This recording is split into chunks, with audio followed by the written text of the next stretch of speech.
যতবারই কালো টাকা সাদা করার স্কোপ দেওয়া হয়েছে তার থেকে সরকারের কাছে আয় খুবই কম আসছে। না, কালো টাকা সাদা যেটা আপনারা তো ধারাবাহিকভাবে সিপিডির এই বিষয়ে দৃষ্টিভঙ্গি জানেন। আমরা এটাকে সবসময় বলেছি যে এটা অর্থনৈতিকভাবে এটা যুক্তিসঙ্গত নয়। তার কারণ যতবারই কালো টাকা সাদা করার স্কোপ দেওয়া হয়েছে তার থেকে সরকারের কাছে আয় খুবই কম আসছে, বরং এটা একটা অন্যদের জন্য এটা একটা মরাল হ্যাজার্ড সৃষ্টি করে থাকে। সেই জন্য আমরা বলেছি যে এটা অর্থনৈতিকভাবে এটা যুক্তিসঙ্গত না, এটা নৈতিকভাবেও এটা কাম্য না। কারণ এটা যারা সঠিকভাবে দিচ্ছেন তাদের জন্য এটার একটা অনুৎসাহ সৃষ্টি করে যে আমি এইবার না দিয়ে যদি পরবর্তীতে দেই তাহলে আমি একটা বাড়তি সুবিধা দিয়ে তো দিতে পারি, তাহলে এইবার কেন দিব। সব মশার বিরুদ্ধে সুরক্ষা দিতে এলো বসুন্ধরা এক্সট্রিম অ্যারোসল, মশার বিরুদ্ধে এক্সট্রিম সুরক্ষা। এটার কারণে একটা সমস্যা হয়। আর রাজনৈতিকভাবেও এটা ইতিবাচক না। তার কারণ সাধারণ মানুষ মনে করেন যে এই যে দেখো, যারা নাকি দুর্নীতি করেছে, যারা নাকি অনেক সময়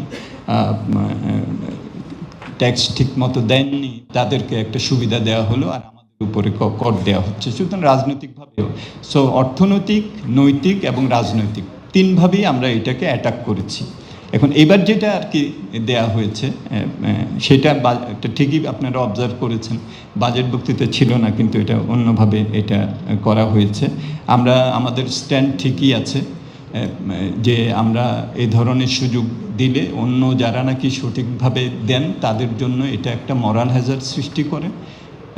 এটা আমরা এটাকে সমর্থন করি না।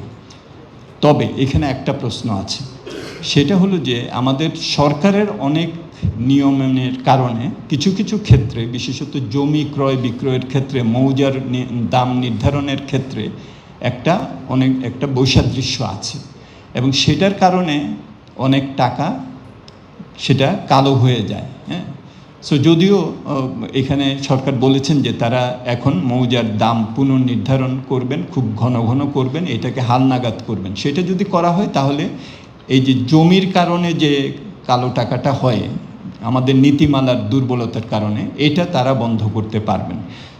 এবার হয়তো একটা শেষবারের মতো তারা এটাও আপনারা জানেন, এটা বলেছে হলো যে অ্যাপার্টমেন্ট এবং জমি ক্রয় বিক্রয় ইত্যাদির ক্ষেত্রে সেটা তারা মনে করতে পারেন। আমাদের স্ট্যান্ড ঠিকই আছে, কিন্তু তাদের মনে এটা হতে পারে যে তারা যেহেতু একটা নীতিমালার পরিবর্তন করছেন, নীতিমালার দুর্বলতার কারণে যেসব টাকা কালো হয়ে গেছে সেটাকে আমরা শেষবারের মতো একটা সুযোগ দেই, এটা হয়তো তারা মনে করতে পারে।